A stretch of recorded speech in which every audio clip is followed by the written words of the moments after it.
Welcome back to Good Day. So, women being in the workplace, it seems like nothing new, right? But some stereotypes and a bit of discrimination might still exist. Yeah, like what if someone said to you at work, "It's not bad for a girl," or Yikes. "You should smile more." Yikes. It might just anger you just a little bit. Sounds like HR.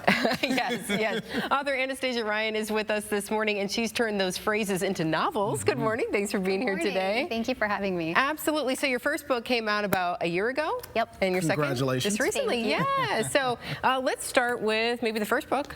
Okay. And tell us what your inspiration was for that. The first book is about a woman who is fired for her RBF. We'll say RBF. You can Google that if you don't know what RBF stands for. Okay. Someone explain to me. Can you describe it, Amanda, a little bit? I can do it for you. Okay. Oh, that's it. Hers is better than mine. Okay. Yeah, hers is better than mine. All right. So she was fired because of that? Yes. Oh, wow. And so where it's set, it's a right to work state, so you can be fired for any reason at any time. Okay. And if you want to fight that, you have to really put in a lot of effort and money and time to do that. So she and her friends get together and come up with a plan to kind of take the company down. So it's like a satire of the microaggressions and the things that women have to face in the workplace. It's also a lot of cats in that book. A lot of cats. So if you like cats, there's like maybe 8 or 9 cats in there. Okay, so there you go. But it's interesting because RBF is a phrase that there's no male version of count. it? Yeah, No. it's just us. Yeah. No one should use the phrase, just Yeah. FYI. Okay? Don't use the phrase. But when it comes to this, the title is "You Should Smile More," and I can just imagine, it's so offensive, right? Yeah. It's so offensive. So, and many women have experienced something like this or along these lines. So as they pick up this book, will they be able to put themselves there a little bit?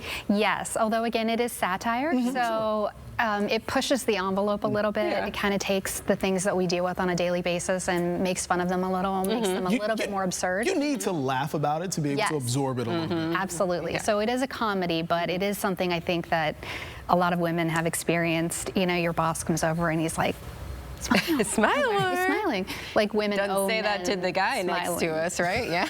They don't. That's exactly right. And if you can't say it to a man, you shouldn't say it to a woman. And that needs to just kind of be the blanket The statement standard. There we go. Yeah, I like That's that. what we're going to walk away with. Yeah. Exactly. I love that. And then your next book came out just about a month ago. Yep. Tell us about that. Well, Not Bad for a Girl is about a woman who is looking for a leadership role, but she's very small, petite, she's very feminine, and so she's not seen as leadership material. Okay.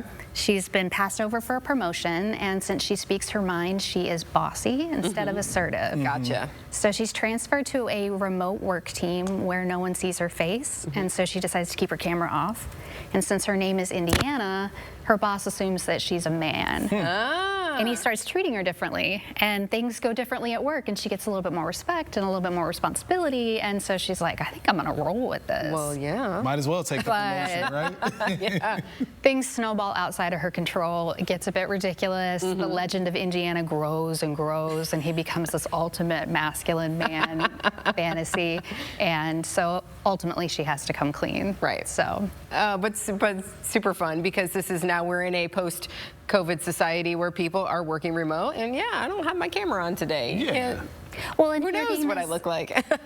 Exactly, and if your name is Sam, for example, if you sign it Sam versus Samantha, the response that you get from people writing you back can change.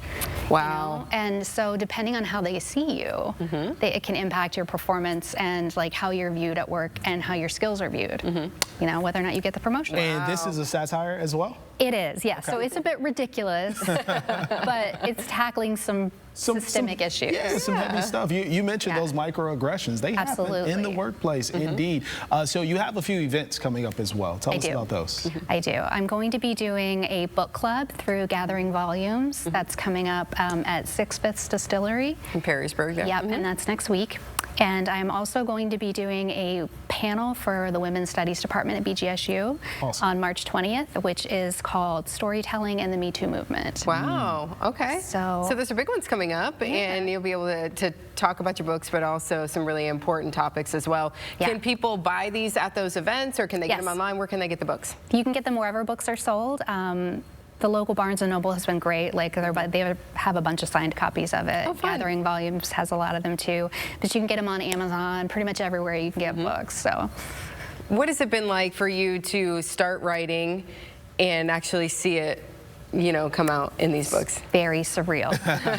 It's very surreal when you finally you put together a manuscript and you go through the process of getting an agent and then getting a publisher, and then one day you get a box of books that shows up on your doorstep. Yeah. And it's it is a very strange, awesome experience. Well, wonderful. Congratulations. Yeah. Thank you. Just love that, you've been able to put these 2 books out. So you've been writing hard. So that's really good. And Trying I to love say something. And I love that there's a message with some humor as well, so that we can, take it, but think about it a little bit, and be able to say, wow, have I, as a guy, have I ever said anything like that, and make some changes. So thanks for that. Stephen is not going to ask anybody to smile more anytime soon.